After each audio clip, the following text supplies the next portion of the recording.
It's Wednesday in South Carolina. Welcome to the Touchdowns podcast presented by Harrison Williamson Cross Country Mortgage. For any mortgage or refinance needs, please give Harrison Williamson a call at 828-406-3684. I worked with him personally, and he gets the job done. That's Harrison Williamson at Cross Country Mortgage, 828-406-3684 for all your mortgage and refinance needs. We're kicking off this episode, and we wouldn't be able to get into it without mentioning this. In between the last time we recorded, the news of Steve Taneyhill's passing broke, and it's been confirmed that Steve has passed away at the age of 52. Steve is a Gamecock legend and one that I was born in at the end of his sophomore season, and you were born, Thomas, the summer before his freshman season. So for us personally, we don't have memories of watching Steve play because we were so young, but he's one of those Gamecocks that as you grow up a fan, you hear the stories of all the legendary moments that he had as a Gamecock. He was a freshman, and he was on an 0-5 team. We were struggling in 1992. He was thrust into the starting role and rallied that team to win 5 out of the last 6 games, including the very famous win against Clemson, where he signed the Tiger Paw and has the iconic image. But he was just a guy that transcended the sport really with his mullet and the way he played the game. I think a lot of folks would have said he had swagger in today's day and age, kind of before swagger became a term. But he holds, multiple school records still for quarterbacks. And I was actually doing a little research, and he was the starting quarterback, the first SEC win in South Carolina history, and also the starting quarterback for the first bowl win in South Carolina history. So a lot of great memories for Gamecocks that Steve provided, and just one player that again, he kind of transcended just play on the field, just with the way he carried himself, and obviously the mullet is the famous look, and a lot of great tributes out there from Gamecock reporters and fans, and even some national guys that I saw, writing tributes for Steve. So he coached in South Carolina high school football once his playing days were over, and actually became a business owner. Owned a couple bars in 5 Points, where Thomas owns his bar. So just really became a true adopted son of South Carolina once he came to USC by way of Pennsylvania. So just wanted to honor Steve and send condolences to his family. And that, anything you want to add to that, Thomas, please feel free to. Yeah. So like you said, his playing days were a little bit before our time. So everything that we kind of know about him as a player is just lore that was passed down. Like, obviously, when you beat Clemson in an iconic way, that's something that's going to cement your legacy within Gamecock Nation. And I didn't know him on a personal level, but he did always host kind of like the 5 Points St. Patrick's Day meetings at group. So I got to be a part of those, both as a manager and as an owner. And he just, like I said, I'm not going to claim to have known him on a deep level, but he was a gracious host at those meetings, and seemed like a really cool, laid-back guy. I know a lot of the people that have had the opportunity to work for him, and I've heard nothing but great things. So it's a sad thing, obviously, and like you said, we wish his family and friends the best, and R.I.P. Steve. Absolutely. Hopefully the team and the university will do some sort of tribute next season. I would love to see the mullet hats come back. Maybe they can arrange that for like the student section or something. Pick a game to honor him. But yeah, the big loss for Gamecock Nation, and from all the things that I read, a big loss for all the people that knew Steve Taneyhill. So R.I.P. Steve Taneyhill, Gamecock legend. So going from a guy who put the whoop into Clemson, and we're going to talk about the Clemson basketball game that happened last night. We did not honor Steve in that regard. We took the L to Clemson, 68-61. I went to the game with some friends, some Clemson friends, and had a good time. But the basketball was not a sight to behold. I mean, I'm not gonna sugarcoat it. This team stinks.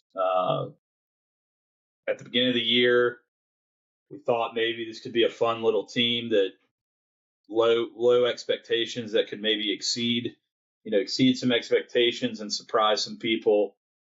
But it's been a rough start. We haven't really beaten anyone worth a damn in non-conference. We don't have any other opportunities. The way this team is structured and playing, I don't think we're going to win 5 games in the SEC. It's just bleak. It's a bleak outlook for Gamecock basketball as it currently stands. We missed Eli Ellis last night. I thought one thing about the game that I was moaning and groaning about was our half-court offense. It's terrible. We don't get a lot of easy open shots, and then the ones we do, we can't make. We really stayed in the game because we were great at the free throw line, and Clemson was terrible at the free throw line. So really, that was the big difference that kept this to I think it was a 7-point loss. But really, it was about 12-10 the entire second half, and then we made a little push. But if Clemson takes care of their business at the free throw line, they probably beat us by 15 or 20. They just looked like, I mean, we came out hot. We jumped on them 12-5, and I was like, okay, we got something going. And then we just go scoreless for like 6 or 7 minutes, and it's just like, what are we doing? Next thing you look up, it's 17-12, and we have no rhythm. And I mean, Meechie Johnson's supposed to be our best player, and he's scoreless in the first half and just looks disconnected and not making plays that he normally does. And it's just like, I mean, and who are we? I'm sitting there like, well, how are we supposed to keep the fit? Like, I'm looking at it like we're supposed to be cheering for this team through thick and thin, and it's like, well, our supposed best player, Meechie Johnson, he has transferred to Ohio. He's transferred 3 times in his career.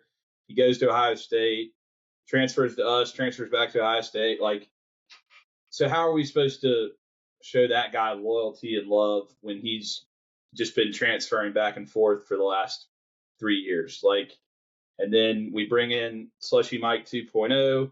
I think he's a solid player, but he's only been in the program for people. Probably a lot of people just watched that was their first South Carolina basketball game they watched this year. They're probably like, who the hell is this guy? Like, and then all these other players, we don't have any homegrown guys anymore that you can look at and be like, oh, that's my guy. I remember watching him last season. Or it's just a tough watch. Like, and again, even some of the Darren Horn, Frank Martin struggle years, it's like, at least you knew who the fuck was on the team. Like, at least you could turn on the TV and be like, okay, like, he's in. I know who those guys are, but I just it's hard with this team, and we've not been good in the opportunities we've had, and I just think it's going to be a rough year. And I don't know if Lamont's going to survive this season. I'll just put it that way. It would have to be a major turnaround in SEC play, and if if the season goes how I think, I could easily see Donati pulling, just go ahead and pulling the trigger on firing him. Maybe he would get one more year and just be living on the hot seat, but I don't know. It's like Ross wanted to bring up this stat about our athletic department, and I begrudgingly will. We're 10 in the year 2025. We're 10-58 in men's basketball, baseball, and football against Power 4. 14%. So for Gamecock Nation that's been watching these three sports in 2025, we've only won 14% of the time, and Beamer being on the hot seat and getting past it, and he's killing it in the off season. I will say that, but I don't know that Donati is going to have as long a leash for Lamont and for Paul in baseball. So it's going to be interesting. And that was a stat from Elijah Campbell. So thank you, Elijah Campbell, the Twitter, Elijah Campbell. Thank you for that stat that we pulled there. But yeah, it's just bleak. It's a bleak outlook for basketball, and who knows what's to come in baseball. But I don't have high expectations for that either. What do you think, T? Yeah, so I was traveling yesterday. I was coming back from Montana. Our youngest sister lives out there, and so I had gone out to see her because she's unable to get back for holidays sometimes. But I was girls trip, yes. I actually tuned in when it was 9-5 on the plane, and then I think it was Studi hits the three. We're up 12-5, and then we don't score for like 6 minutes. I watched the entire first half on the plane. Plane land. You got from Montana to Iowa before we scored again. Correct. But I watched the first half on the plane, and then I had to kind of follow the rest just on Gamecast on my phone from the Delta Lounge. But I had really seen enough after just watching the first half. I mean, I texted you, but it didn't go through until we landed. And it was kind of a joke, kind of reflects on me for like not following basketball as closely as I follow football. But the text was literally, who are our good players supposed to be? Because, like you said, like it's all new faces. The only player that I really knew that was on the court in the first half was Michi. And like you said, he was scoreless. And I'm just watching, I thought that Lamont was supposed to be an offensive guy. And I know that it doesn't really matter what your philosophy is. If you shoot 15% from three and 37% from the field, which we did, it doesn't really matter what the philosophy is if you just can't make a shot. But yeah, like you said, in the half court, we looked terrible. There's no flow. No one was creating. We just didn't look. There was nothing positive. And I mean, Clemson didn't look good either. That's what I'm saying. Clemson didn't play good. Like they beat us. They were missing layups. They beat us by 7, and we were 4 for 26 from 3. Like if we would have just, shot 19% from 3, we win the game. And to your point, it's because they were missing free throw. Like if you look at the box score, the only thing that we did well is shoot free throws. We did out rebound them, which we have been struggling with rebounding to this point in the season. But they had 10 more points off of turnovers than us. We had 8 more fouls. But yeah, I mean, there's really nothing to look forward to that you can say, oh, well, if we just do this, we'll be better. I mean, we obviously have to shoot better. And if we shoot better, we'll be more competitive. But, you know, the critiques of Frank were that he didn't play the game in recruiting, and that's why we couldn't get the in-state players. And I think that some people didn't like his courtside demeanor. I didn't have a problem with it. But it just kind of makes you think, like, you know, people were very frustrated with him not capitalizing off of the momentum of the Final Four run. And I think every year that went on after that, and we didn't kind of recapture anything significant, his seat got hotter and hotter. But I don't really know what we have accomplished by making this move. Like, I mean, I'll give Lamont credit. I mean, we had a school record for wins 2 seasons ago, but we got bounced in the first round of the tournament by a dude that transferred from our school and dropped a 40 bag on us in the tournament. Right. Like, so no one remembers that we had a school record, for wins that year. They remember we got 40 piece by Kuznard. I'm sure that the Carolina fans that are really invested in the basketball program, which, I will admit, I'm not one of them. I don't care nearly as much about any other sport as I do football. I'm sure that the people that are truly, in the trenches with the basketball program are going to say we need more investment. I'm sure that every single program, when they're struggling, they're going to say we need more money. But I just don't know what Lamont really has to hang his hat on. Like, we don't have an identity. I don't feel like we have an identity under him.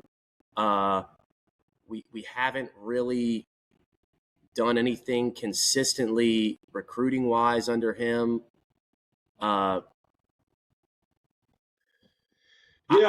agree. Our big in-state hit was Cam Scott, the guard. And he's not even playing this year. He did get Gigi, so you have to, and CMB. So, like, I guess, I need to backtrack a little bit. He has recruited better, but it hasn't borne any fruit. Like, Gigi was a great player on a bad team. CMB was a great player on a bad team, and it's like we put these two guys in the league, which is great, but the only reason that college fans should really care about putting players in the league is because, in theory, it should allow you to attract more good players. The point is to be good in college. And that's why Kentucky fans got sick with Calipari, because they don't, like, at a certain point, we don't give a fuck how many players are in the NBA that went to Kentucky. We want to win the tournament. Like, so yeah, it's great if it can attract better high school players, but the whole point of that is to win games in college, and we have not done that. So I don't really know where we go from here. But yeah, there's not a lot of confidence in what we're able to accomplish going into conference play. I mean, I hope that I'm wrong. I hope that we gel. I hope that we start shooting better. Like, we obviously have to shoot better, but from an X's and O's standpoint, there's got to be something that we can do better in that department as well. Well, yeah, it's not just the shooting; it's the creation. Like that's Right. why I'm saying I think we missed Eli Ellis last night, a guy that could come off the second unit when Michi, the primary ball handler, when Michi went to the bench. Like Eli Ellis it's nice to have a kid that's confident with the ball and could be a ball handler and a shot creator. We just don't really have that. Like, and again, like Slushy Mike 2.0, he's more of a slasher. He can handle a little bit, but he had like 5 turnovers when every time he tried to attack, it felt like he fumbled the ball. And so in reality, he doesn't need to be the guy creating. I mean, he needs to be the guy slashing and cutting off of, Eli Ellis and Michi driving the ball and Knox. I mean, Knox is a solid player. I just don't know that this team has it. I don't really have. It was, I think it was more hope because football was playing so bad. It's like, all right, maybe basketball can save us, but I don't see this team doing much in SEC play. We're gonna follow them and we're gonna watch them and we'll talk about it. But again, this is just being realistic. I don't think this team is very good, and I don't think they're going to make much noise. But all that to say, we're giving away free tickets, and free tickets are cool, even when the team is not good. So we are going to give away some free tickets, and these are courtesy of our friends over at Hughley Insurance. Thank you very much, Austin and Greer, for these tickets. We're going to get my screen pulled up here, and we're going to do a little spin a wheel. This will be fun. So we got our names up here, and let's see who gets the tickets.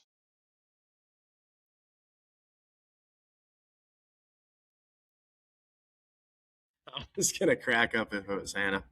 Haley Sanchez. Congratulations, Haley Sanchez. We will get in touch with you via DM to get your information, to get these tickets over to you. Thank you for everyone who commented on the post. This is the fair way to do it. We did it live. You saw it. There's no rigging in our contest and giveaways. So Haley Sanchez, you have 4 tickets to the men's home SEC opener against Vanderbilt, and bring 3 friends and have a good night in Columbia, and maybe stop by Touchdown. Are y'all open the 4th of January? The 4th of January, we will not be open.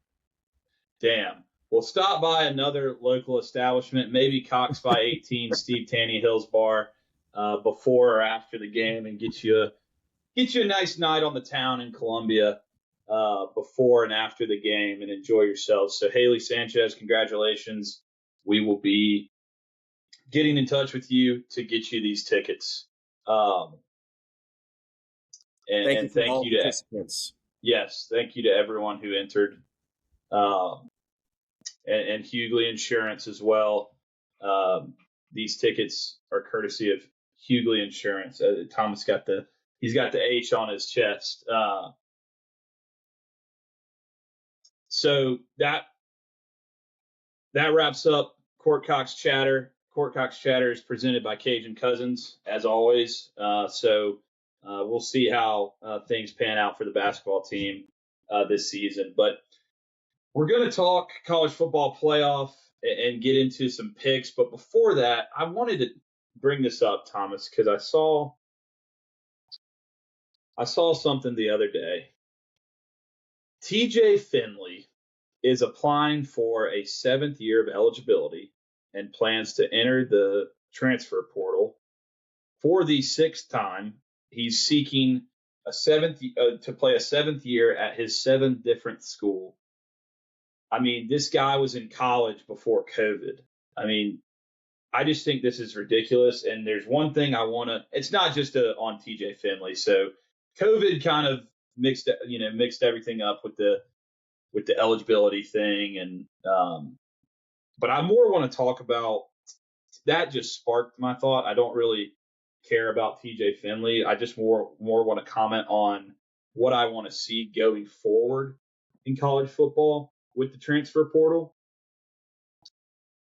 I truly believe that the transfer portal should not be like it is right now. I think this free agency bullshit and literally a quarterback for Ole Miss, Trinidad Chambliss, is debating not playing in the college football playoff because he might want to transfer to LSU. Like, guys are sitting out bowl games. Guys are,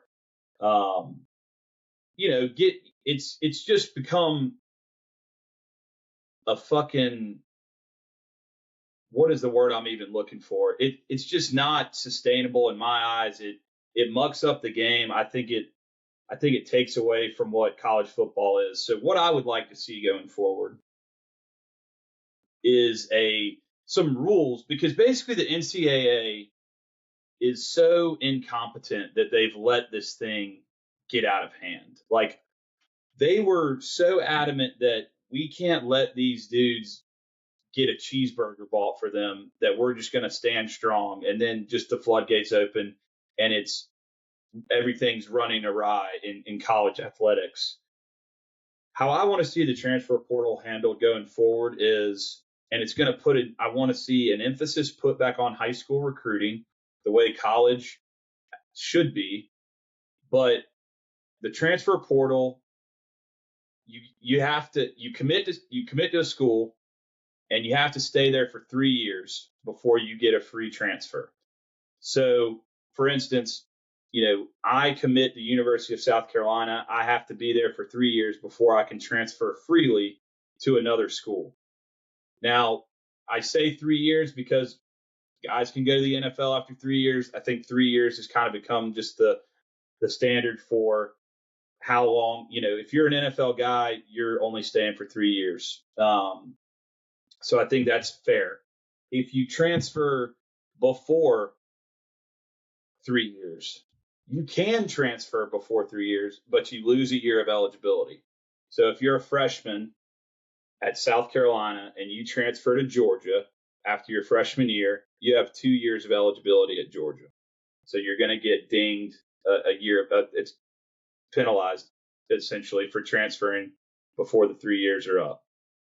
Then the only caveat where you get a free transfer is if your coach leaves too, because everyone is always up in arms like the coaches can do whatever they want and the players don't have any freedom of movement. So that stipulation will be also included in my rule reform, is that if your coach leaves, you can transfer without penalty. And the reason I like these rules is, again, it puts more of an emphasis on high school recruiting. It also puts more of an emphasis on, instead of every year we're trying to retain players, it's about, hey, let's go fill our high school class. There's going to be some seniors in the portal that we can, essentially get to come for a year if they want a better opportunity. But that's where I would like to see it go. I hate this free agency where essentially players are just holding programs hostage in some senses, or, give me this, give me that, or I'm just going to go transfer over here. I also don't like that. I think again, players can get paid. This is not saying players don't deserve to get paid. I think that is the one thing that, again, the NCAA is so incompetent that they were just trying not to pay the players for so long, and then it just opened up the floodgates for all this bullshit to be happening. Players can still get paid, but like, if you're getting paid, there has to be some restraints on how this system plays out. And I think if you're getting paid, you need to play in every single game. You cannot opt out of, no opting out of bowl games, no opting out of anything. Like, when you commit to a university, you're there for 3 years. If you want to transfer, totally get it, but you're going to get, I mean, that's how they used to do it. Transfers used to get penalized a year. They would have to sit out. I'm not saying you have to sit out. I'm just saying you lose a year of eligibility of playing football. And that would be one of the reforms I would like to see, because I like this TJ Finley just made me think about it, because I'm like, this man literally just transfers every year, and we're seeing it all the time. Like Pup Howard just went into the transfer portal. He was a kid that was at South Carolina, transferred to Florida, and now he's back in the portal. Like it's, to be honest, like it's not good for the kids. I mean, you hear Saban say it, and some might say Saban's full of shit, and this is just the political answer, but he was into coaching because he wanted to develop men. This is no development of, this is just bouncing one place to another. I also think about like rivalries. Like how the hell is South Carolina supposed to hate Clemson as much, the players, as much as they should, if they're not even a part of the university? That's what makes college different.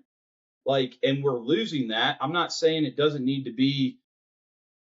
I don't want college to be more and more like the NFL.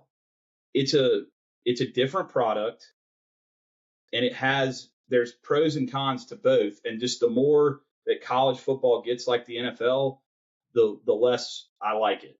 And I'm all about the players getting paid, but there has to be structure.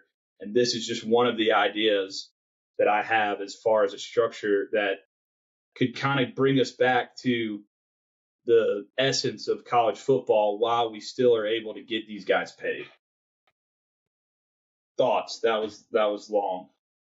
Yeah. So I'm going to push back on some of that, although I do agree with you on the calendar aspect of it. I'll save that for last. But first, I'll say this. Did you enjoy college? Did you have a good time in college, Beck? I did. Would you say that the main reason that you were motivated to graduate is because, it was costing money for you to remain in college? Yes. Do you think that if someone was paying you to be in college, you could have probably justified being in school an extra year or two? Yes, totally. So yeah, I don't have a problem with these kids that are maxing out their eligibility and extending their eligibility to get paid significant amounts of money to go to football practice and hang out. Everyone always quote tweets the transfer portal graphic or the eligibility waiver graphic with get a job. And it's like, hey, dumbass, that is their job. They get paid more than you to play college football, especially the quarterbacks. So I don't care about these kids. There are players that are great high school football players. There are players that are great college football players. There are players that are good enough to go pro. There are a lot of great college football players that never have the opportunity to go pro, and now they can make money at the college level. And I don't have any problem with all of them making as much money as they possibly can at the college level before, they take on the next phase of their life and enter the workforce. Secondly, the clause that you proposed about players being able to transfer if their coach leaves, is that just a head coach or is that a position coach? Head coach. Okay. So head coach or coordinator, not position coach. So I'm a Georgia Tech offensive lineman. And Georgia Tech just spent the last 3 years recruiting me to Georgia Tech. And I commit to Georgia Tech and I sign with Georgia Tech. And a week later, Summerall gets hired at Florida and guts the entire offensive staff at Georgia Tech, including the quarterback that I was going to block for. And now I don't want to go to Georgia Tech, but now I'm locked in for 3 years because Brent but in this scenario, there's no bullshit December signing day. Signing day moves back to where it was.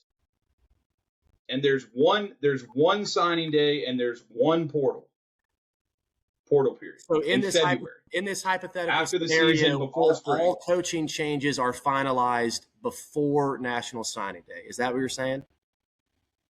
I mean, I would think so. Yes. I mean, how can you? Have you ever seen a coach get fired in the spring? Have we ever seen a coaching change in the spring? I'm just clarifying. So you want the kids to all sign in February again, and because they're signing in February, they know what staff they're signing with. Yes. They will get at least 1 year of that staff. So you don't want to allow early enrollees anymore.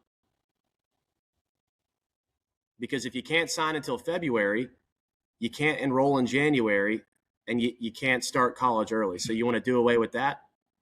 Well, you would have to look at you would have to make the calendar work, but I mean, I'm just saying I don't think that coaches should be able to hop around willy-nilly and say they're going to fucking be at a place until they have a better opportunity. And the kids can't do the same thing. Like, if you're worried about a kid hopping in the portal every single year, then you need to change how you evaluate the kids that you're recruiting. And the kids could be wrong. Sometimes the grass is not always greener. A lot of these kids make mistakes by going into the portal. And I think that's what Saban did touch on, and he is right about, is that back when they were locked in to 3 years, or, like you said, the transfer rule back then was if you transfer, you have to sit out a year. And so that made people more hesitant to leave schools. And a lot of time sticking around and waiting it out is the proper decision. But I don't think that the players should have any less mobility than the coaches do, or normal students do, for that matter. I got a scholarship to South Carolina. If I didn't, if I could have transferred 15 times before I got my degree if I wanted to. As long as the NCAA is classifying these guys as student athletes first, they're not getting paid because they play football, which they're not. That's why you can't sign them to a pay-for-play contract. They should be able to transfer just as many times as any other student. Now, once collective bargaining has started, you will see official contracts, and you will see this is your salary. If you opt out of the bowl game, you forfeit that game check, and you can and will be able to structure it like that. But the reason that it's not structured like that is because of the NCAA. I agree. The NCAA is dumb as fuck. The only thing that I do truly hate, and it has to be changed, is, like you said, there shouldn't be a player, there shouldn't be a coach that is actively in this year's playoff where, it might have taken years to culminate in the chance to make a run for the national championship. And you have anybody in the field having to consider where they will coach or where they will play next year. The portal should not open until after the national championship is played. Now, the Texas Tech coach proposed that the way that you would accomplish that is you move the season up 2 weeks, and what is week 0 as of right now, that becomes week 1, and you shift everything up. You play the national championship on New Year's Day and the portal opens on January 2nd. The reason that they're all, still sticklers about the portal opening when it opens is because they're still hung up on the school aspect of it.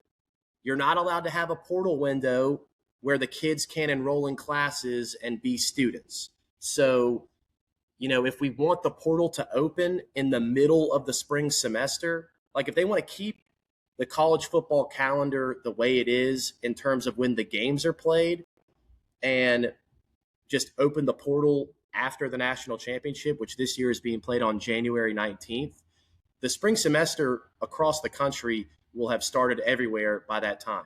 So the NCAA needs to figure out a way to just make it legal for players to go into the portal and enroll in classes mid-semester and just make it work.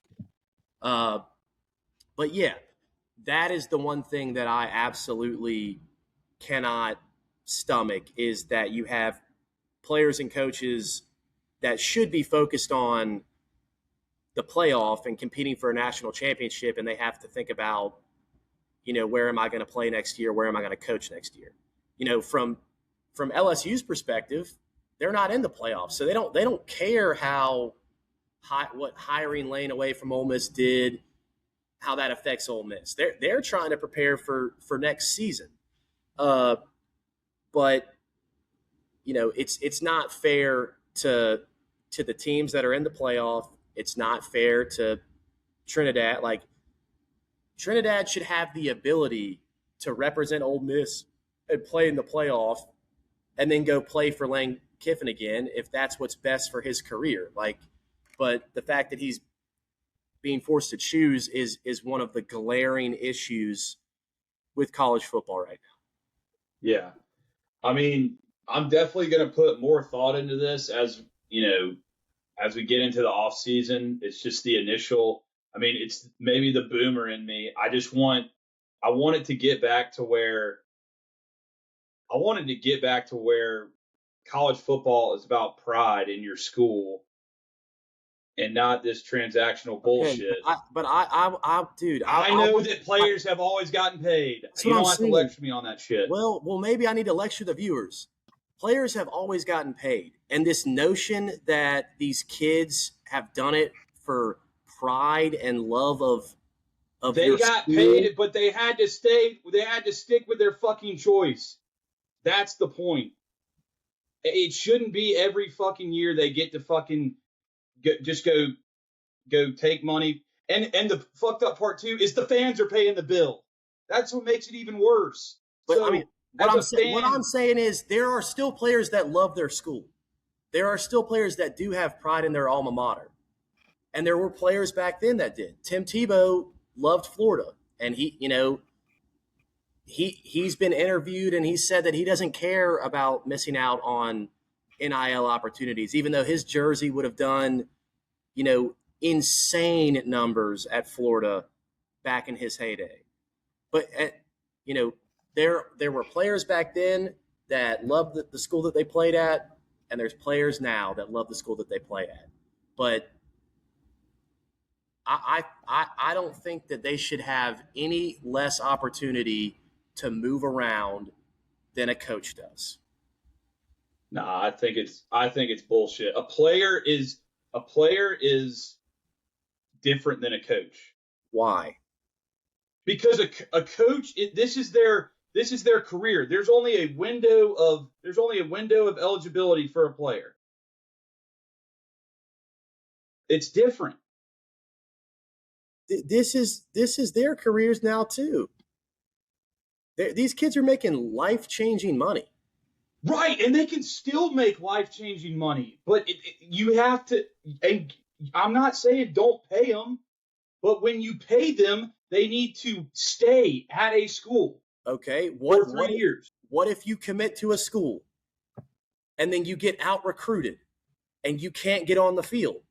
And you could make more money by going down and, let's say that you come to South Carolina and you're, who have we? Okay, you're Mazio Bennett, and then we bring in four-star receivers in the class following you, and your snaps go down. And you, as Mazeo Bennett, could start at Western Kentucky, but you can't transfer to Western Kentucky anymore because Beck said that you should have to stay at South Carolina for 3 years, and then you use up all your eligibility, and you don't get to make money off of your talent. You just don't want to lose players that we have gained. But everyone does. Like, it's an even playing field. It balances out. For every player that we lose to the portal, we get players in. We shouldn't just I don't like that. I don't like that, though. Okay, but it's better for the kids. It's better for the kids. Arguably. There are some cases where the player's ability to leave, they get bad advice, and it is a bad move by them. But I think way more often than not, their ability to move around and find the best situation for themselves after each season in the long run benefits more kids than it hurts. That is my stance on that. I mean, it's a fair point. It's a fair point, but yeah, and arguing against it makes it seem like I'm anti the kids getting money. I mean, which I'm not. I just in the college game, I think there needs to be some more structure. The calendar needs to change. I don't love the idea of the transfer portal every year.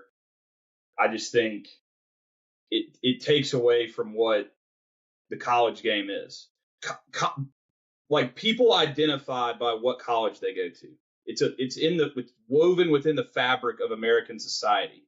Like, it should matter. Like, I got recruited out of high school to go to University of South Carolina, and I played there for 3 or 4 years. Like, I don't know. That is a boomer take. But so is Rocket Sanders less of a Gamecock because he only played for us for 1 year? Yes. See, I disagree with that, dude. I mean, he's there and he's gone. Like, Rocket's going to say, I went to Arkansas and South Carolina. Like, it's like. But, I mean, that Missouri moment is timeless. That is a instant classic Gamecock moment that he was a part of. Like, it is different. It is an adjustment. It's just, yeah. I mean, I'm going way boomer status right now.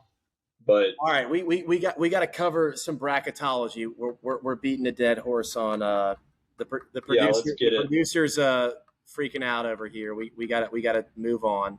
Do you want to do your prediction first, or you want me to go? Thomas, go ahead while I pull it up because I X'd out of it by accident. Okay. This may spoil our DB Blitz a little bit, but I have Oklahoma beating Bama. I have Oregon beating JMU. I have A&M beating Miami. I have Ole Miss beating Tulane. Second round, I have Indiana over Oklahoma. I have Texas Tech over Oregon. I took A&M to upset Ohio State. And I have Georgia over Ole Miss. Then I have Indiana making the final as the 1 seed. And again, I took A&M with the upset over Georgia. But then I have Indiana as my national champion. And honestly, I really hate that Indiana and Texas Tech are on the same side of the bracket. Those are the 2 teams that I would most like to win it all for a couple different reasons. I consider them to be way lesser of the evils of the teams that could win. But then also they represent something very important to me, which is if either one of those teams wins, they would be the first team to win a national championship for the first time since Florida did it in 1996. Yes, you are hearing that correctly, listeners. There has not been a new national champion in college football since 1996. Every team that has won a national championship since 1996 is a team or a program that had already won a national championship, which just kind of goes to show how much of a stranglehold the blue bloods and the haves have there is very much a glass ceiling in college football that's hard to break through. So Indiana or Texas Tech winning would represent change in that respect. They've done it in two very different ways. Texas Tech has essentially a former player who's a billionaire that is, taken every advantage that he can with the rules being the way that they are right now to prop up their program and give them a chance to be competitive. Indiana, on the other hand, I don't know if they have a single 5-star recruit on their roster right now. Signetti is a beast, and I know that it's kind of simple to say, like, yeah, if you have one of the best coaches in the country, you'll be good, and just go hire a good coach. That's a lot easier said than done, but either way, as Gamecock fans, I think if either of those teams win the national championship, it should give us a lot of hope for the future that we can do that at some point too. Well said. I can't believe you have A&M in the national championship. I have Miami beating A&M round one. So they'll take Ohio State. And then I have Oklahoma beating Bama in the 8-9 matchup. Oklahoma home field advantage. Ty Simpson being banged up gives me a little bit of worry for Bama because he's kind of been their whole offense. They haven't really been able to run the ball consistently this whole year. And so I like Oklahoma to win that game. I'm going to rep my G5 schools. I'm going to take JMU to beat Oregon, and I'll take Tulane to beat Ole Miss. So I'm going to have them losing in the next round anyway. So it doesn't, I'll just rep them for the first round, JMU and Tulane. And then Indiana, Oklahoma, I'll take Indiana. Again, Indiana's defense is really good. I know Oklahoma's is really good, but I just think Indiana's got more pop in that game. Mendoza over Mateer. I'll take Mendoza. Texas Tech over JMU. Georgia over Tulane, and then Ohio State over Miami in the second round. So that's going to be pretty chalky with the 1, 2, 3, and 4 in the semifinals. But I am going to take both the lower seeds in the semifinals. So I'm going to take Texas Tech to beat Indiana, and I'm going to take Georgia to beat Ohio State, and giving us a Texas Tech Georgia national championship. And I'm going to take Texas Tech, the Red Raiders, to win the national championship over Georgia. This is a team. I mean, I feel like they're kind of a team of destiny. Just like you mentioned with what their NIL plan that they kind of built out the last 4 years, and it's kind of coming to fruition under Coach McGuire. And I mean, their defense is just stout. They got studs in the front seven, and I just think they can score, and they got athletes, and I like them. I also bet them plus 850 to win the national championship as well. So I think it's going to be Georgia, Texas Tech. I think that's going to be a hell of a national championship game, and I hope Texas Tech pulls it off. But yeah, so we'll see it. We'll see how it shakes out. Let's get the DB Blitz covers the first round, so you can kind of see by how we filled out the bracket. Some of our first round picks might have been revealed, but here is the DB Blitz, sponsored by our guys at Hughley Insurance. So pull up my picks real quick, Ross. So as I mentioned, Oklahoma, it's basically a pick 'em there with Alabama. They're at home. I like them in this game, especially with, like I mentioned, Ty Simpson being questionable. I don't really know what his status is, but it seems like he got banged up in the SEC championship, and I mean they just look bad in the SEC championship. I think OU's defense will carry them. Home crowd. I think that game's on Friday night, so it should be an awesome crowd in Norman, and I think they carry them through. Miami plus 3.5. I like them outright, so I like them even better with the 3 and a hook. I just don't. I mean, we jumped on this Texas A&M team. Obviously, everyone knows about the comeback, but Texas A&M, excuse me, they got real lucky this year with their SEC schedule. They didn't get tested, past once they beat Notre Dame, and I think they beat Notre Dame, on a questionable call. Who cares? They still beat them, but once that Notre Dame game ended, I don't really think they got tested in SEC play until they played Texas and they lost that game.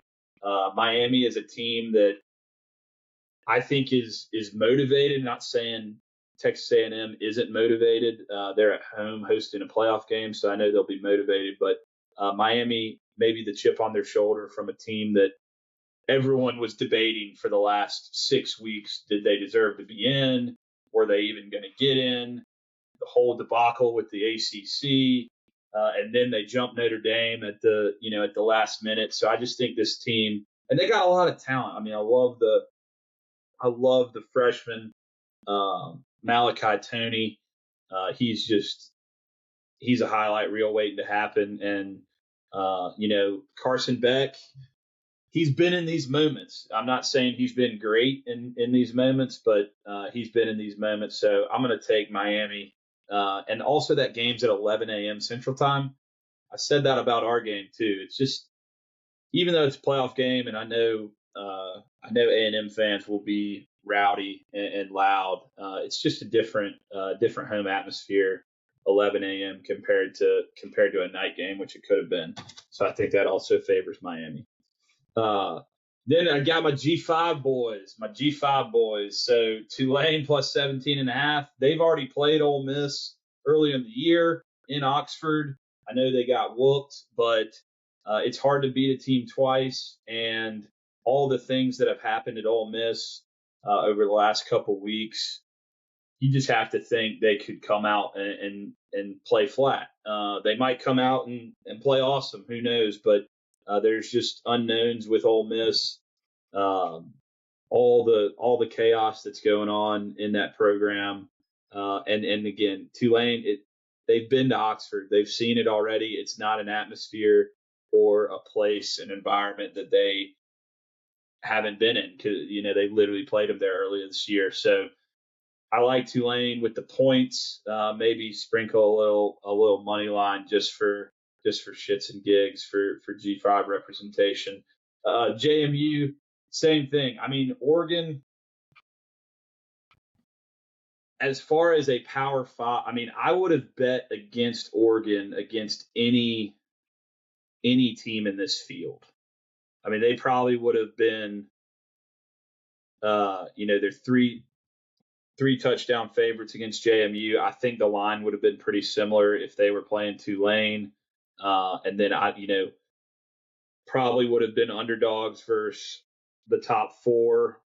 And then I don't really know about, the others, but I probably would have bet against Oregon no matter who they matched up with in this field. Just so happens to be JMU. I'll take the 3 touchdowns. And sprinkle the money line for shits and gigs. But I think all these G5 haters, I'm hoping to see a victory in round 1 by either Tulane or JMU, just to stir the pot a little for all the G5 haters. Then we went to just the random bowl games. Conference USA champion Kennesaw State, a program built by the man Trey White, my buddy Trey. So shout out to him. This program was nothing before he stepped in and took the reins. And while they were still just trying to get into FBS, and now look at them as Conference USA champs, and they're in a bowl game playing against Western Michigan. And I'll take Kennesaw State with the 3 and a hook. Hopefully they win outright in that one as well.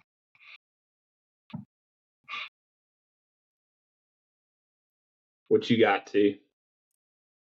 I took Louisville simply because Brom is there. Like, it's so complicated picking bowl games because you never even know if their starters are playing or if they have the same coach that you've been watching during the season. But I know that Louisville at least has the same head coach that they've had for the past few years, and I think he's a good coach. And so regardless of their opt-out transfer situation, I feel like he will have his team prepared to play. I'm on Oregon. I honestly think that Oregon is fraudulent, but JMU is just so outclassed, and it's such bullshit that they're in the I do not see this being a difficult cover at all. I'm a little more worried about the Ole Miss line just because of how much of a cluster that whole situation is. Like, they don't know who the starting quarterback's going to be. Lacey, their stud running back, is a player that I'm sure that Lane is trying to steal. So I just don't know where their mindset is, but I'm not worried about them winning the game. We'll see if they cover. A&M, I definitely think that there is like a kind of a mental aspect to them in Texas, and I think that them losing the Texas game is kind of everybody's last impression of them. And I know that they did kind of get a relatively easy SEC slate, but I respect Elko as a coach. They have a lot of talent on both sides of the ball, and I think I don't have faith in Carson Beck. I don't think that he is really challenged that frequently, and he's a good enough player that when Miami outclasses their opponent, which they typically do, he can distribute the ball and look good and they win. But I don't think that he really plays that well under pressure or against adversity. And A&M is definitely good enough to challenge them. And especially with it being at home for A&M, I think they get the win. And then obviously I picked them to get hot. I was feeling a little too chalky. That's why I kind of picked those upsets. I may look dumb on that side of the bracket, but oh well. And then I have Oklahoma. I took the point, but it doesn't really matter. They're at home, elite defense. They've had Bama's number. There's the rumors about Ty Simpson's health, but I just think that Oklahoma finds a way to win that game. And then they're kind of, I picked Indiana to beat them, and that's going to be a great game and win it all. But Oklahoma's a team that, if Mateer figures it out, Oklahoma can be dangerous. Correct. Their defense will travel, and they're a team that if they get hot offensively, they could make a run. I think they're obviously Georgia, but if not Georgia, I think I would pick Oklahoma to win it all from the SEC. I like them better than Bama or Ole Miss. Yeah. Right now. No, if like I said, I mean that I am I hope they beat Alabama because I really do think like Indiana, Oklahoma could be the game of the second round. I'll be taking the under no matter what it is. I mean, I think that might because I mean, realistically, like I think Ohio State is going to handle A&M or Miami, and I think Georgia handles Tulane or Ole Miss, and I think Texas Tech handles Oregon or JMU. So really, I think that is going to be the best game. I mean, hell, even if Alabama wins, like I think that part of the bracket, that game, whoever IU plays, is going to be the most intriguing second round matchup. But we'll see how it all shakes out, and we'll see who looks dumb and who looks smart as the bracket plays out. But what do they do? Shoot them, Red Raiders. Guns up, guns up, guns up, motherfuckers! Come on now. So Texas Tech is my national champ. So we'll see how it plays out. That's going to wrap the DB Blitz. Let me stop sharing that. And yeah, the DB Blitz is presented by Hughley Insurance, as always. Go give us a follow on Twitter, Instagram, TikTok. Please subscribe to our YouTube channel, Spotify, Apple Podcast. We'll keep talking college football, Gamecock, athletics, the whole nine. We're going to keep this thing rolling. So appreciate everyone who listens and watches. And as always, go Cox. Go Cox.